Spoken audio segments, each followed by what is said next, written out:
My man Jesse. See if I can make this full screen. Yeah, there we go. So now we're race baiting down in Dallas. The family has reached out for support. First, Thomas deserves the love and the best medical treatment America can afford, as has happened for the other Americans, which are the white guys, contracted this terrible disease, Ebola. It was a bit late in getting started. I hope that the experiment is successful. Also, we were able to get Claudia's mother and his nephew a place to stay, and Louise a place to stay. He must be treated as a patient with all the human rights preserved, not as a criminal. And I would hope that we'll be successful today at 5 o'clock. We hope to get Millis to have a prayer visit at the hospital. They began to offer up medicine on the inside as well as a prayer visit. How important is it for you to reach out, for the community to reach out to this? Well, it's important, we must respond with method and science and not just with panic. In the time of Jesus, the panic was about leprosy, unclean, and to just separate.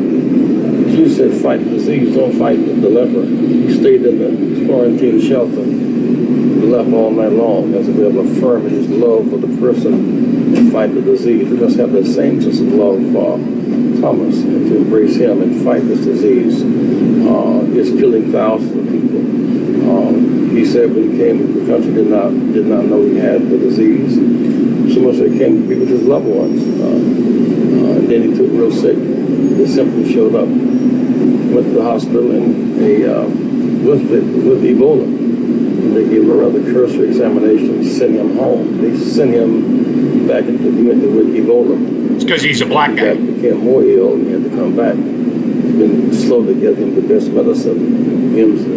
For example, but now there's such a national concern about it as he's getting experimental drugs, and it's been on the hope and pray that they will be successful. Do you think you'll be able to talk to Mr. Duncan, like via the phone conversation or something? I don't know, I'm not sure, but he's in that much shape physically to talk. The closest one to get is in a quarantine, glassed off area, but you must know that people love him and care for him, and we hope that God will intervene. Yeah, let Jesse in the room, let him go hold his hand. Are you confident with all the measures they're taking for containment, to keep this under control? We just don't know. All we do know is that he apparently picked up a woman who was dying and he didn't know it was Ebola. Some members of our family don't know if she's dead yet, for example, not to mention what is the cause of death. He had to come home, come to Dallas to get married. And it seemed he had no evidence of Ebola, that he had contracted it. He then came here and got sick in the hospital, and they gave him an examination. And though he had all the signs, vomiting from West Africa and all of that, they misread. Maybe because he doesn't have insurance. They really should Medicaid for sick people. This state has turned back $100 billion in Medicaid money from Washington. He's not a U.S. citizen. We must make a renewed commitment to the poor, the sick, and those who backslide against the wall. This is a good time for churches, black and white, to rally and find common ground in healing. This is the essence of the message of Jesus. The last night of his life he spent in the quarantine shelter of Simon the leper, saying, don't panic.